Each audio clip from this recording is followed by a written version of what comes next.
Hey Nindie fans, Tom here and welcome back to our first video of March, and today we are going to be looking at some of the brilliant indie games coming to the Nintendo Switch in March.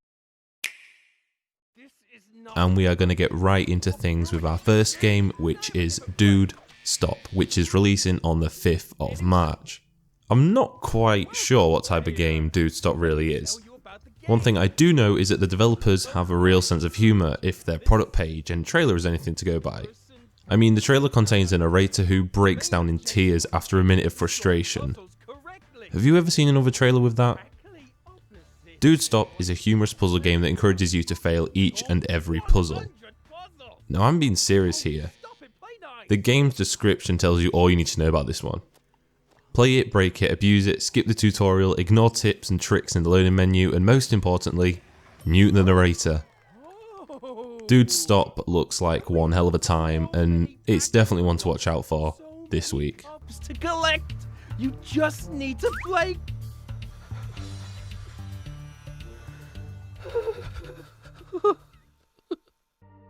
Next up we have Ib and Ob, which also is releasing on the 5th of March. And have you ever wondered what would happen if you created a sentient pile of gelatin? Better yet, what would happen if you not only created a sentient pile of gelatin, but broke gravity by doing so? Well, don't worry, Ib and Ob answers all those questions that you definitely did have. Alone or with a friend, you'll explore the world of Ib and Ob as a gelatinous blob with feet.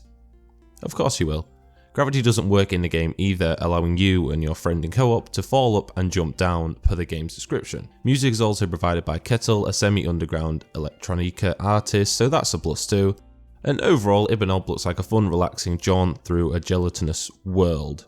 Again, that's going out on the 5th of March, and it looks really fun.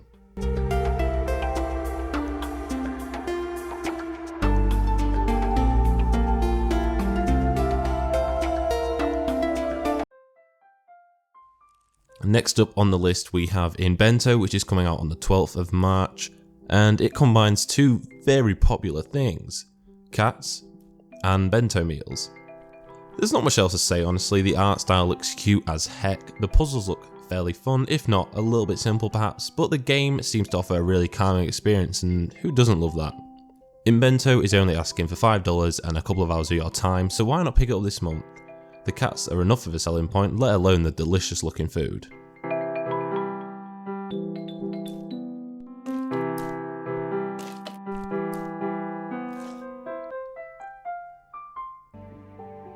A Street Cat's Tale is next on our list, and this one is also coming out on the 12th of March. Now while we're on the subject of cats, let's take a look at this one. It's a game where you play as a lowly street cat. Throughout the game you'll search for food, make friends with the locals, and hopefully unlock a good ending. Yep, there are multiple endings, and that's always a great thing for replayability. It looks very similar to Cat's Tales, which you reviewed when it initially came out, and Renate gave it a golden heart, so that's definitely a good thing to keep your eye out for. Armed with a cute pixel art style, a charming premise, and only a $7.99 price tag, A Street Cat's Tale seems to be the next indie sleeper hit on the Switch.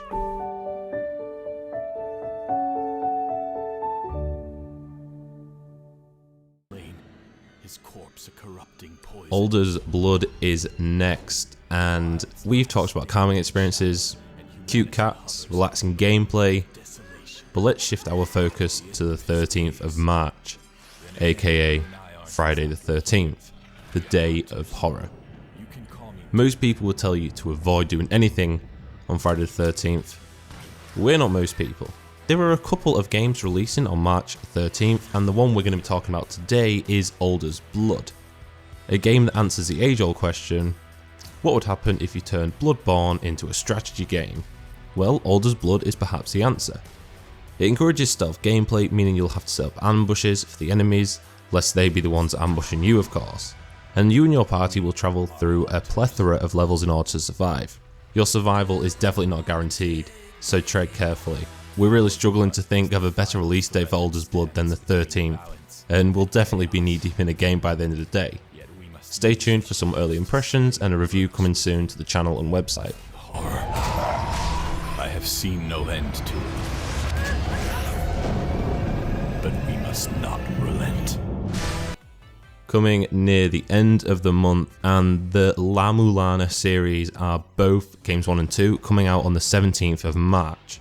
They're definitely not horror games per se, but there are 100% elements of horror, such as demons and creepy creatures in these games. In these Indiana Jones-like platformers, you'll travel through the ruins of La Mulana in search of the secret treasure of life. We don't know what that is, but I mean, come on, that sounds pretty powerful. So it must be worth it. La Mulana is a set of incredibly hard games, so be warned. I'm telling you, these are some of the hardest games that are out. I mean, there's no other way to put it. They're incredibly difficult, and they're real head scratchers. The locals of La Mulana won't take kindly to a stranger rummaging through their treasures, so be prepared for some heavy resistance. Will you survive the plunge into La Mulana? Find out March 17th.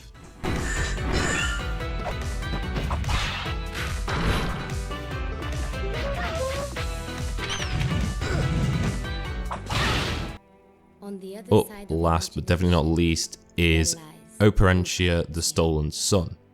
At least I believe that's how it's pronounced, which is coming out on the 31st of March. It's a modern take on the first-person dungeon crawling genre, and it's got a setting inspired by Central European mythology. You'll trek through tombs, dungeons, castles, and well, who knows what else. I'll leave that up to you to discover when it comes out. If you've been craving a new dungeon crawler, picking up this one is really a no-brainer. It's about time we got a really modern take on this genre, and with Operencia being powered by Unreal Engine 4, I'm pretty sure we're going to be getting that. Mike is a massive fan of the PC version, so if his word is anything to go by, we are in for a treat when this one arrives just before April.